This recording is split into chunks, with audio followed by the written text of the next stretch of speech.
Assalamualaikum warahmatullahi wabarakatuh. Nama saya Alda Masya Margo. Di sini saya akan mempresentasikan tentang perkembangan BUMD di Indonesia. Tujuan saya mempresentasikan ini untuk memenuhi nilai tugas 2 mata kuliah perusahaan negara dan daerah. Perkembangan BUMD di Indonesia.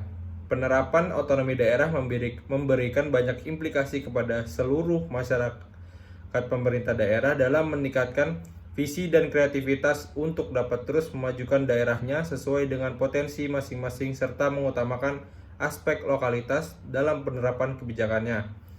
Otonomi daerah tidak hanya membuat pemerintah daerah mempunyai banyak kewenangan yang diserahkan serta dilimpahkan dari pemerintah pusat, akan tetapi otonomi daerah juga menuntut kepada pemerintah daerah untuk aktif mendapatkan pemasukan kas daerah yang dapat digunakan untuk meningkatkan kesejahteraan masyarakat. Salah satu cara yang digunakan untuk meningkatkan pendapatan daerah adalah melalui pembentukan badan usaha milik daerah. Dalam dinamika ketatanegaraan, pengaturan mengenai BUMD mengalami berbagai perubahan. Pengaturan tentang BUMD pertama kali diatur berdasarkan Undang-Undang Nomor 5 Tahun 1962 tentang Perusahaan Daerah.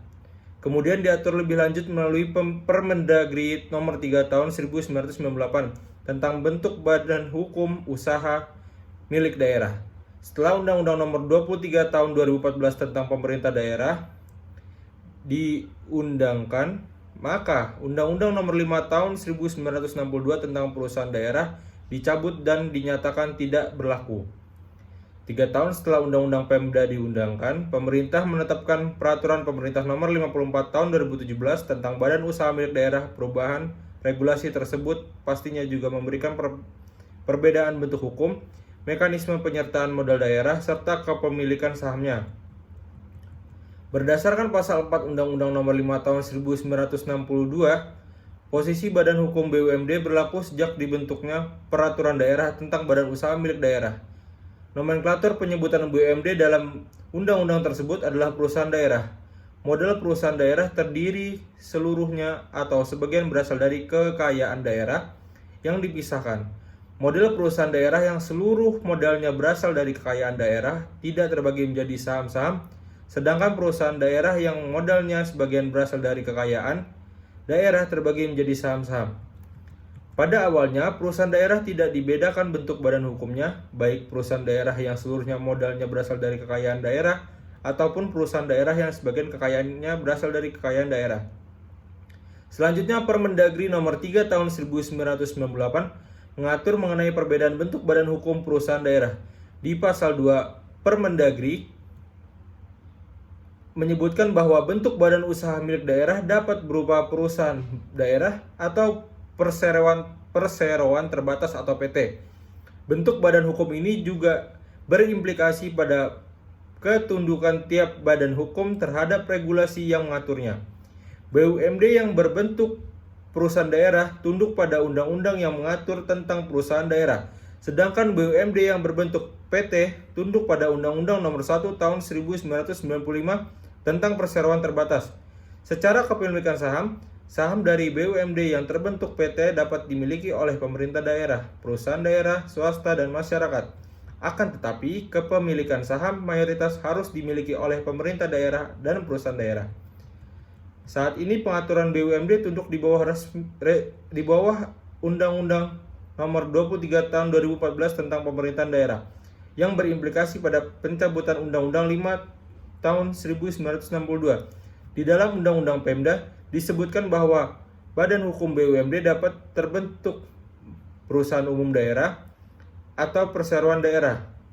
Dari segi penyertaan modal tidak ada perbedaan antara perumda dan perseroda, yaitu dapat bersumber dari penyertaan modal daerah, pinjaman, hibah, dan sumber modal lainnya. Dilihat dari perspektif kepemilikan sahamnya, modal perumda tidak terbagi oleh saham dan dimiliki seluruhnya oleh satu pemerintah daerah, dan jika kepemilikan perumda tersebut terbagi dengan pemerintah daerah, maka bentuk perumda harus diubah menjadi perseroda, sedangkan modal perseroda terbagi atas saham dan kepemilikan saham mayoritas harus dimiliki oleh satu daerah sebesar 51%. Setelah pembentukan perseroda ditetapkan melalui Perda, Kemudian pembentukan badan hukum dari perseroda tunduk dengan Undang-Undang Perseroan Terbatas. Diatur lebih lanjut melalui Peraturan Pemerintah Nomor 54 Tahun 2017 tentang Badan Usaha Milik Daerah bahwa terdapat perbedaan posisi kepala daerah antara BUMD yang terbentuk Perumda dan Perseroda. Jika dalam Perumda kepala daerah berkedudukan sebagai pemilik modal, sedangkan di dalam Perseroda kepala daerah berkedudukan sebagai pemegang saham, kebijakan pemilihan bentuk badan hukum antara Perumda dan Perseroda dapat didasarkan pada pertimbangan bahwa pembentukan Perumda diprioritaskan dalam rangka menyelenggarakan kemanfaatan umum berupa penyediaan barang dan atau jasa yang bermutu bagi pemenuhan hajat hidup masyarakat sesuai kondisi karakteristik dan potensi daerah yang bersangkutan.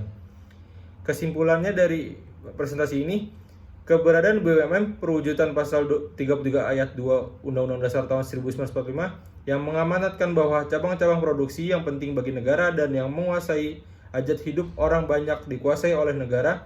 Namun Undang-Undang Nomor 19 Tahun 2003 tentang Badan Usaha milik Negara belum cukup melindungi atau memenuhi kebutuhan hajat hidup orang banyak. Upaya-upaya yang harus dilakukan oleh pemerintah agar Badan Usaha milik Negara dapat memenuhi kesejahteraan rakyat antara lain adalah mengoptimalkan peran Badan Usaha milik Negara, terutama pengurusan dan pengawasan harus dilakukan secara profesional. Sekian dari saya, terima kasih. Wassalamualaikum warahmatullahi wabarakatuh.